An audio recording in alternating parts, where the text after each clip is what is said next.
네, 존경하고 사랑하는 이지구 공직자 및 식구 여러분 안녕하십니까? 우리의 최고의 명절 이 추석절을 맞이해서 우리 식구님들 가정에 하늘 부모님의 더 큰 사랑과 축복이 함께 하시기를 기원드립니다. 참 부모님께서는 신통일 세계를 이루기 위해서는 우리들이 신령과 진리로 거듭나야 된다는 말씀을 누누이 강조해 주셨습니다. 그래서 이번 시간은 신령이 무엇이고 어떻게 해야 신령한 삶을 살 수 있는지를 생각해 보는 시간을 잠깐 갖도록 하겠습니다. 우리 식구님들께서는 신령하면 뭐라고 생각하십니까? 어떤 분들은 영통하는 것이다. 또 계시를 받는 것이다. 영적인 역사다. 등등으로 말씀을 하십니다. 그래서 참 부모님의 말씀을 살펴보면 신령이 무엇입니까? 일시적, 배분적인 영역이나 영적 작용을 말하는 것이 아닙니다. 참사랑을 중심하고 영계와 인간 세계가 조화, 공명을 일으킬 수 있는 하나님의 사랑의 힘입니다. 위하고 투입하는 참사랑의 생활을 통하여 사람의 마음에 감동을 주는 것은 물론 영적 세계의 협력도 얻는 운동입니다. 이렇게 말씀을 하십니다. 이것을 정리해 보면 신령이란 참사랑을 통한 영계와 인간 세계와의 조화, 공명된 하나님의 사랑의 힘이다. 그리고 참사랑의 생활이 영계까지 공명되어 영계로부터 협력을 받는 힘이다. 이렇게 정리를 해볼 수가 있겠습니다. 여기에서 중요한 단어 하나가 있습니다. 바로 공명입니다. 우리 모든 존재는 무엇으로 이루어져 있을까요? 눈에 보여지는 이 물체들을 쪼개면 남는 것은 에너지만 남게 됩니다. 그래서 존재하는 모든 것은 에너지로 구성되어 있습니다. 그런데 이 에너지는 일정한 파동성을 지니고 있습니다. 그래서 공명이란 생명체 사이에 에너지의 파동이 같은 주파수로 통할 때 진동의 폭과 에너지가 엄청나게 증가하는 현상입니다. 예를 든다면 지진이 일어나기 전에 동물들은 그것을 감지하고 도망가는 경우를 많이 봅니다. 2016년 대구에서 지진이 일어나기 전에 두꺼비떼 300만 마리가 대이동을 하기도 했습니다. 부산에서는 개미떼가 수천만 마리가 대이동을 하기도 했고요. 2008년 중국 쓰촨성에서도 두꺼비떼가 대이동을 하는 그런 장면이 목격되기도 했습니다. 이처럼 동물들은 인간이 듣지 못하는 미세하고 낮은 주파수를 감지할 수 있기 때문입니다. 우리 인간의 가청 주파수는 20에서 2만 헤르츠인데 반해서 이 지진파는 0.3에서 10 헤르츠입니다. 헤르츠라고 하는 것은 1초에 진동하는 횟수를 말합니다. 그렇기 때문에 땅속 깊은 곳으로부터 이 지진파를 감지한 이 동물이 바로 그것을 감지하자마자 살아남기 위한 엄청난 힘을 발휘하면서 땅 밖으로 나와서 도피를 하게 되는 것입니다. 그렇다면 우리는 신령한 삶을 살기 위해서 어떻게 해야 할까요? 먼저 가장 쉬운 방법으로는 첫 번째로 자연과 공명되어 살면 신령한 삶을 살 수 있게 됩니다. 이 지구는 무엇으로 구성되어 있느냐면은 역시 쪼개면 에너지만 남게 됩니다. 그래서 과학자들은 지구에도 맥박, 즉 파동이 일어나고 있음을 밝혀냈습니다. 그런데 이 지구는 이 지구의 주파수를 보면 7.83헤르츠라는 것을 밝혀냈습니다.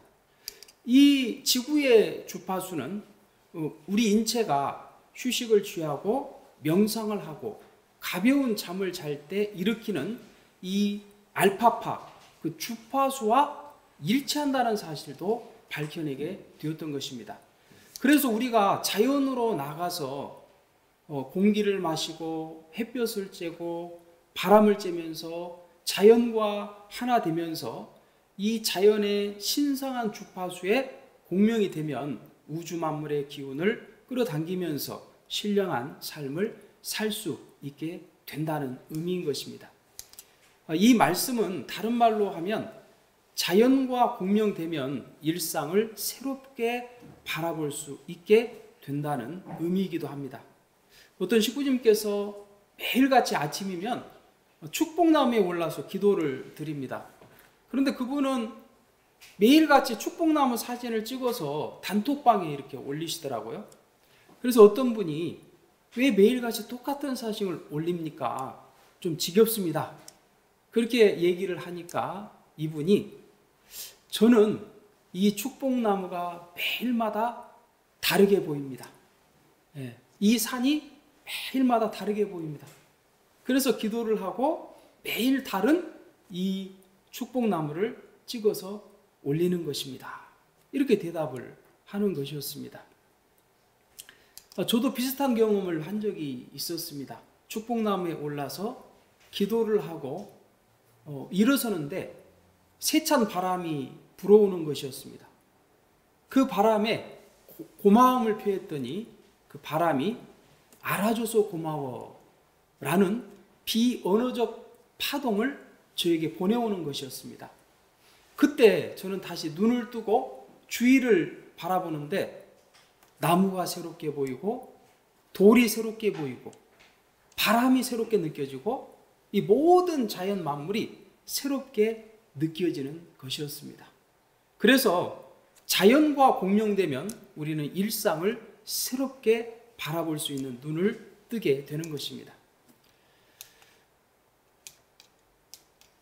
두 번째로 몸마음이 공명되어 살면 신령한 삶을 살 수 있게 됩니다. 양자 역학에서는 점차 마음도 에너지로 바라보기 시작하면서 마음에도 주파수가 있다는 사실을 밝혀내게 되었습니다. 그 마음의 주파수는 우리의 생각과 감정의 흐름에 따라서 나타나게 되는데요. 마음이 좋은 감정과 생각을 가지면 그 좋은 파동이 몸에 영향을 미쳐 공명되면서 몸이 건강해진다는 것입니다. 그러면 좋은 감정이란 어떠한 감정일까요? 바로 기쁨을 유지하는 상태를 말합니다. 그래서 참 부모님 말씀을 보면 항상 마음을 명랑하게 해야 합니다. 신앙은 언제나 즐거워야 되고 감사해야 됩니다. 이렇게 말씀을 하고 계시는 것입니다. 일반적으로 우리가 생각할 때 좋은 일이 생겨야 기쁘다. 건강해야 기쁘다. 성공해야 기쁘다. 그렇게 대부분은 생각을 합니다. 그런데 행복한 사람들은 그 반대로 생각한다는 것입니다. 기쁨을 유지해야 좋은 일이 생긴다. 기쁨을 유지해야 건강하다. 기쁨을 유지할 때 성공한다. 이렇게 본다는 것이죠. 그렇다면 이 기쁨도 어떤 상대성을 띠고 나타나는데 이 기쁨을 계속 유지하기 위해서는 감사하는 생활로 우리의 삶을 가꿀 때 가능하다는 것입니다. 이 감사의 힘을 연습하는 것은 평소에 우리의 뇌의 주변을 열심히 닦아주는 것과 같아서 스트레스가 쉽게 빠져나갈 수 있도록 감정의 찌꺼기를 청소하는 것과 같습니다. 그래서 미국 하트메스 연구소에서 감사와 사랑의 그 감정을 훈련을 매일같이 시켰더니 스트레스 호르몬이 감소를 했고 혈압이 하강하고 면역력이 증가하고 노화 방지, 그리고 학생들에게는 학업 성적이 향상되었고 회사원은 작업 능률이 향상되었다고 합니다. 이처럼 우리가 기쁨을 유지하는데 이렇게 감사함을 늘상 연습을 하게 될 때 큰 도움을 준다는 것을 알 수가 있습니다. 우리가 감사할 때 기쁘다, 행복이 온다는 것은 사실 우리가 기본적으로 알고 있는 내용인데요. 사실 그것을 연습하는 사람들은 많지가 않습니다. 그래서 오늘 감사 연습하는 방법 한 가지를 좀 소개를 해드리고 싶습니다. 현실은 생각과 감정으로 이루어지고 생각과 감정은 잠재의식에서 나오게 됩니다. 그래서 우리가 아침에 일어나기 전과 밤에 잠자기 전에 감사했던 일, 이 세 가지를 떠올리는 것은 우리 잠재의식을 갈아엎는 아주 좋은 연습이 됩니다. 아침에 일어나자마자 감사하는 그 시간은 잠재의식에서 현재의식으로 바꿔주는 시간입니다. 그리고 잠자기 바로 직전은 현재의식에서 잠재의식으로 바꿔주는 시간이기 때문에 그때 그 현재의식과 잠재의식 사이의 벽이 가장 얇아진다는 거예요. 그 시간에 감사 연습을 하는 것은 바로 우리의 잠재의식을 가장 갈아엎기 쉬운 그러한 시간이라는 것입니다.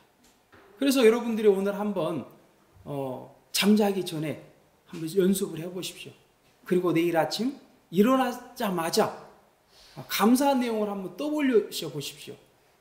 이게 쉬운 것 같지만 쉬운 일이 아닙니다. 그렇기 때문에 의식적으로 연습하는 것이 필요합니다. 두 번째로는 감사일기를 쓰는 것이 많이 도움이 됩니다. 저도 이 감사일기를 쓰면서 처음에는 세 가지를 못 썼어요. 근데 이것을 계속 연습을 하다 보니까 하루에 10가지, 20가지, 100가지 그렇게 늘어나게 되더라고요. 그래서 제가 이런 식으로 감사일기를 쓰는데요. 감사함은 내맡김의 기적을 체험하게 되는 기림을 깨닫게 하심을 감사드립니다. 오늘도 밤늦게까지 피곤치 않고 지낼 수 있었음에 감사합니다. 내일도 내맡김의 기적을 체험할 수 있음에 미리 감사드립니다. 이런 식으로 어떤 하나의 스토리를 크게 쓰는 것이 아니고 한 문장으로 감사거리를 만들어서 그렇게 쓰면 그것이 3개, 4개, 10개, 20개 그렇게 늘어난다는 거죠. 이렇게 감사일기를 쓰다 보면 우리에게 주어지는 큰 혜택이 있어요. 첫 번째로는 지나간 과거에 얽매이지 않고 현재를 보다 긍정적으로 바라볼 수 있게 된다는 것입니다. 그리고 나쁜 상황을 보다 더 빨리 극복할 수 있게 된다는 것입니다. 또한 전혀 새롭지 않고 반복되는 일상 속에서도 새로움을 찾고 거기에 의미를 부여할 수 있게 된다는 것입니다. 네. 그래서 이 감사 연습은 우리 마음 상태를 기쁨으로 만들면서 우리를 더욱더 몸과 마음이 하나 되게 함으로써 행복한 삶으로 이끌게 되는 것이죠. 마지막으로 세 번째로 참 부모님의 사랑에 공명되면 신령한 삶을 살게 됩니다. 참 어머니께서는 이렇게 말씀을 하십니다. 참 어머니께서는 입안이 헐고 다리가 붓고 서 있을 수조차 없는 고통이었지만 내가 해야만 하는 일이었기에 그 길을 통과해서 천일국을 선포했다. 모래태풍이 불어 눈을 뜰 수 없는 상황 속에서 바늘 하나를 찾아 복귀섭리에 매듭을 짓는 심정으로 지난 7년을 보내왔다. 우리는 사실 이런 말씀을 많이 들었잖아요. 그런데 우리 마음속에 이 말씀이 감동이 되지 않고 또 눈물로 다가오지 않는다면 우리는 뭔가 지금 우리의 마음이 문제가 있다고 볼 수가 있습니다. 우리가 눈물이 말라 있는 것은 참 부모님의 심정권에 공명되지 않았기 때문입니다. 천성경 801쪽을 보면 하나님의 심정으로 눈물을 흘릴 수 있는 공명력이 들어가게 되면 영계가 총동원하는 것입니다. 이렇게 말씀을 하십니다. 그래서 참 부모님께서는 강조를 하시는 거죠. 나와 하나 되면 못 이룰 것이 없다. 하늘 부모님을 제대로 알고 살아야 된다. 이런 것은 바로 하늘 부모님과 참 부모님의 그 심정권과 공명되어 살아라. 그런 말씀이십니다. 그래서 그것을 위해서 우리가 현실 생활 속에서 연습할 수 있는 방법 하나를 소개하고 오늘 말씀을 정리하고자 합니다. 먼저 집에 있는 참 부모님의 존영을 한번 바라보시기 바랍니다. 그리고 참 아버님의 눈과 참 어머님의 눈을 바라봐 주시기 바랍니다. 우리가 서로 눈을 마주한다는 것은요, 그 사람의 마음과 통하는 것이거든요. 그래서 말을 하지 않아도 눈을 서로 마주하면 때로는 눈물이 나올 때도 있어요. 서로 공명되기 때문에.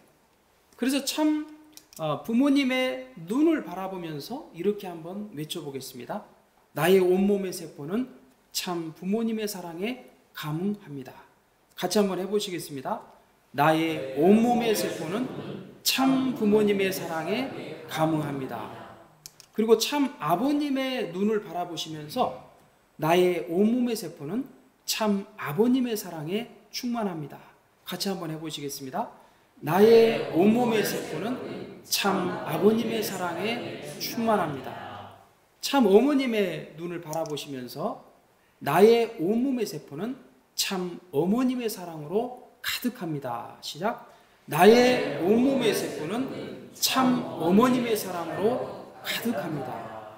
이렇게 우리가 참 부모님을 중심 삼고 참 부모님의 심정과 공명되기 위해 노력할 때 우리는 더 기쁜 그런 신령한 삶을 살아갈 수 있게 되는 것입니다. 이렇게 참 부모님의 심정과 더욱 공명되면서 참 부모님의 사랑으로 충만할 때 우리는 더욱 신령한 삶을 살아갈 수 있는 것입니다. 따라서 신령한 삶으로 지금의 어려움을 잘 극복하고 하늘 부모님과 참 부모님의 성업을 함께 마음 모아 이루어 나가시는 우리 귀한 모든 식구님들 되시길 바라면서 말씀을 마치겠습니다. 감사합니다.